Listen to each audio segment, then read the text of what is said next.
morning, grade 5, and welcome to your maths class.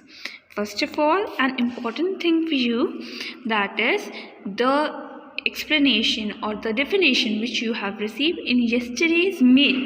You will put topic number 123 on that, and you will write all the definition which were provided to you in yesterday's video in your notebook. Okay, I'll be providing you the PDF for that, and you will note down all the definition which were provided to you in the previous class or yesterday's mail. You will write all these definition in your notebook. Now we will start with our topic number 124, exercise 10.1 of chapter geometry. So our first question is, we have to classify the lines as parallel, intersecting or perpendicular line. So our first question is this. So what you will do, I have made the lines with the help of pen and ruler. You will make the lines with the help of pencil and ruler.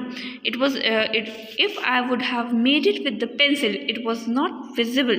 Therefore, I have made it with pen, but you will make it with pencil. Okay, so these both lines are parallel lines, as if you extend them to any limit, they will not intersect each other, therefore they are parallel lines. Then here the B part of the question is, these are intersecting lines as they meet each other at a point. So these are intersecting lines. This is also intersecting line because it is intersecting at a point. The H1 is also intersecting lines because when you will extend these lines at a place, when you will extend them, they will meet at a place. Therefore, these are intersecting lines because they are not parallel. You can see that this line is bit tilted. So if you extend this line, so it will intersect each other. So these are a pair of intersecting lines. Now question number 2. Here what you have to do, you have to identify as line or rays.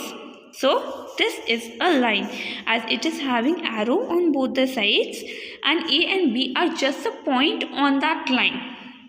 So it is not a line segment. These are not the endpoints. If a line is containing arrow, that means that is a line, because these arrow suggests that these lines can be extended in both the directions. So it is a pair of line. It is a line. Then B part, PQ. PQ is a ray because it is having one end point, or you can say it is having a point at the beginning, a starting point, and on the other side it can be extended to any limit, but it cannot be extended from here. So it is a ray because it is having one end point. The next G part is also a ray, and S is just a point on the ray. But R is a starting point, or you can say this is the end point. You cannot extend the line from R side. You can extend the line in the downward direction only. So it is also a ray. Now next question is, name the line, segment and ray in the following. So this pattern is given in your book. So here we are having all the line segment, as all the lines are having the end points. They cannot be extended. So LM, MJ and JK, all these three are line segment as they are having end points.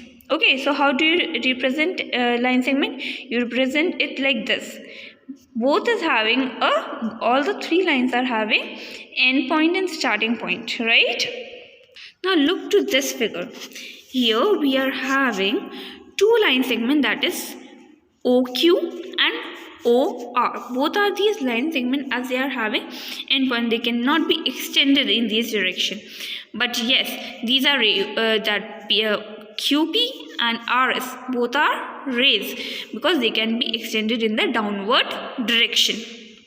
Now this figure is having all types of line. So what can you see here? These are line segments AL, LM and AB. These are line segments as they are having two endpoints. And BC and PQ are ray because they can be extended in one direction. They are having endpoints in one direction, and the other direction they can be extended to any limit. So these are rays. That's all for today. Thank you so much.